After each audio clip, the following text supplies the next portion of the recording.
first thing to address, obviously, injury situation on Tuesday. 2 more players, Kofi Barham and Mitch Clark, at least on the face of it, 2, looked like they picked up some nasty knocks. Can you update us to where they are? Yeah, so Kofi, hamstring injury, will go for a scan this evening, and we'll hopefully get the results of that tomorrow. And Mitch will be assessed at home this afternoon by a member of the medical department, and again we'll then look at scanning that tomorrow, and hopefully we'll find out some news on Saturday. Kofi's, I initially thought it was the action of defending the ball behind the defensive line, but it was actually when he played the ball back to Connor. You would imagine there's been some distress caused to the hamstring on that run, but again, until we get it scanned, we won't be sure about the severity of it. It appears to have settled down over the last 48 hours from what it initially felt like to Kofi, and how it feels now. And regarding Mitch, I spoke to Mitch on Tuesday night when I was on my way home, and he just got home, and he was in some pain, as he was yesterday morning. As I said, the medical department aren't sure, and I don't want to speculate, but as I say, he was in some pain, had to come off, obviously, and as soon as we find out from the scan results, everyone else will find out what the prognosis is. It does leave you a bit thin, though, doesn't it? Because unfortunately, you've been picking up those injuries that have not looked too bad initially, but then turned out to be several weak ones. So, are you on a bit of a run of bad luck with injuries at the minute, would you say? I don't want to blame bad luck on anything. I think it's a easy thing for me to say. We've looked at the reasons, particularly the ones with the 3 lads who all did calves, and the potential issues regarding that, and our training load, etc., the pitch, a number of things, blah blah blah. And these two are totally different. A running mechanism and a hamstring goes, and throughout the Football League, throughout the Premier League, the injury rate generally increases in October and November, down to the number of games that individuals and teams are asked to play.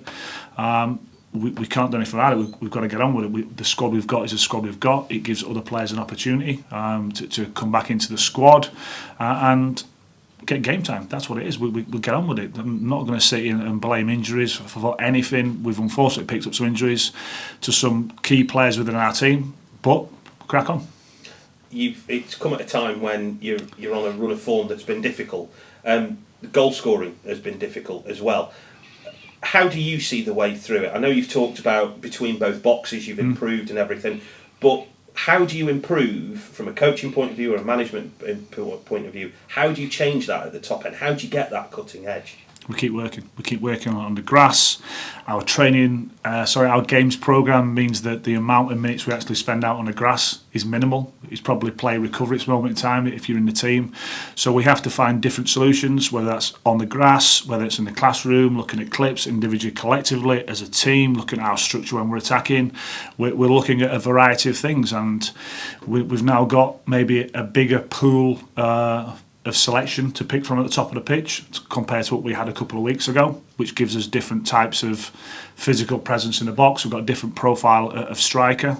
So we're looking at everything. Going back to your previous question, I don't go down the bad luck route. That's an easy cop out, and talking about officials, etc. We've come through a run of games since we played Cambridge where we've played 1st, 4th, 5th and 7th, and we spoke at the start of the season about we had to be competitive every single game. That was the aim, and I think within those run of games we have been. We play with 10-minute Bristol Rovers for over an hour. We'll keep looking at ourselves. I'll look at myself first and foremost, and what am I doing and the decisions I'm making and the influence I'm having on the group and on team selection. But what I won't deviate from is the way that I want us to play, irrespective of the formation. There's certain principles that I want this team to keep working towards and keeping improving, and that's a non-negotiable. And I keep telling the players over and over again that this is what I want us to become. There's going to be bumps in the road, obviously, but if you've got a way of playing and a style of play that you want to promote, and we've recruited these players to play this way because it's a way that I want us to believe in, it's a way the club wants us to go, and we will stick through it, and we'll ride out this storm, and when we come through to the side we'll be better for it. Is patience a big thing from particularly fans? Because you yourself have acknowledged that supporters sometimes have been unhappy when you've tried to go back to try and build again. They will want to see goals, won't they? That's where it all comes from. Can you understand their frustration, and would you ask for more patience maybe from them? I can 100% understand the frustration, because they come here to see their team win first and foremost. They want us to win. Some fans will go home happy if we've won a game, irrespective of how we've played.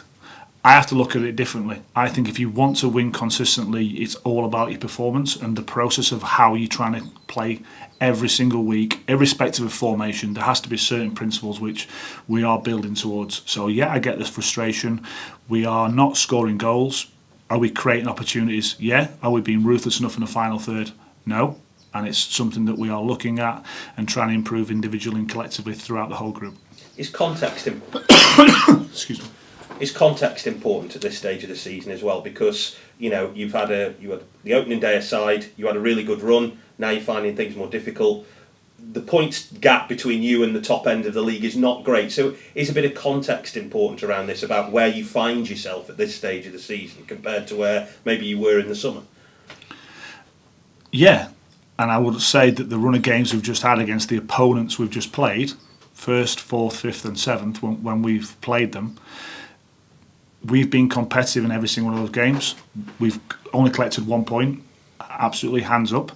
But we've had moments within all those games where we go to the leaders, their manager's words, we should be winning that game 3.5 time. But we can't be that nearly team. We can't be that should be team. We have to become more ruthless in the final third, 100%. And no one within me and my coach's team, between our players, between this football club, is trying to get away from that. We are not scoring enough goals. We're getting to really good areas of the pitch. It's now about the last bit. And scoring a goal in football is unfortunately the hardest thing. But we will keep working away, and we'll keep looking at the ways that we can score goals, both individually, collectively, and we'll get there. Last thing to talk to you about, obviously, is the return of a former manager coming to the football club on Saturday. On paper, it's against a side that has not been on a good run, against a side that has picked up a couple of results. Does Darrell's return change the emotion of the game and the atmosphere that goes around it? Do you feel? I think there will only be a small number of our players who were here last season anyway, who will have worked with Darrell obviously when he was manager. I think, and I hope that the supporters give him the round of applause that he deserves for his time working at the football club and what he achieved. But from my point of view, it's another opponent. It's our next game. Cheltenham have found it hard to score goals at the start of the season, so will it be 0-0? Who knows? But yeah, listen, Darrell's got his own way of working. He's obviously now brought in Adam Murray, who came in to work with me when I took over interim charge. A really good guy, good coach. And after Saturday's game, I wish them all the luck in the world, but obviously not on Saturday. No, and I suppose that's the main thing, isn't it? Because whatever relationships and such aside, you've got to focus on your own team. And with that in mind, I suppose you've got to try and nullify what they do, even if they are on a bit of a good run and they've picked up a result or two and they've started to score goals. You've got to be very mindful of what your team is all about and keep doing what you talked about previously. Keep the pattern going. Absolutely, we always look at the next opponents and their strengths and weaknesses, and we'll do exactly the same thing for Cheltenham, and we'll be really respectful of them. Every single game in this league is incredibly difficult and challenging in its own way, but first and foremost we will keep looking at ourselves and evaluating ourselves and our own performance, and so areas that we need to get better at, they're in no doubt whatsoever. So Cheltenham's our next game. I hope that the supporters come and get behind us and our team, while also obviously respecting Darrell and his time at the football club. Thank you. Thank you. Andy, when you said you've recruited for a certain way of playing, really, so you don't want to start going direct, is that more or less what you're saying in games? What do you mean by direct? Well, yeah, good question. I suppose because you've got two bigger strikers now, you could go longer, earlier. Is that something you might do, or is it you just don't feel it works for you? Every single group of players has its own strengths and its own weaknesses, and if you can get more of the pieces right than wrong, you give yourself a better way of winning a game of football. And it's about making the right decision at the right time and executing the right pass at the right time, depending on what the opponents are doing. And now that's going to take time, and we want to be at a stage where every single one of our players knows exactly what the other one's going to do at that moment. Everyone's on the same page. Everyone knows the solution. Everyone knows what we are trying to do. Are we at that stage yet? Of course we're not. We've been together for a number of months, and we're trying to change the way we play from everyone's point of view, from the whole football club's point of view. We want to control possession. We want to dominate the ball. We want to have real good structure behind the ball when we're attacking, but these things take time, and I will keep demanding and showing and trying to improve the players, and I'll also keep supporting them through this moment, because I've been out there as a player when there's maybe criticism from the outside and you're not doing this, that and the other, and they need support. We've got some young players in our group who won't have been through this situation before, and it's important that myself first and foremost and the senior players and the whole football club looks after them. Again, keep demanding of them, but keep encouraging them as well. Every single one of our players, whoever represents us, is trying their best. There's not one player shirking anything out there. Our running data on Tuesday night was our best of the season. We pushed a really good team all the way to the end, and unfortunately you're going to lose games. But say the fixtures we've had lately, the fixture list has probably not been really kind to us when you get that run of games together. But we've been competitive in every single game, and we could have had more points than we did. We haven't. We now look at the next opponent, and that's Cheltenham.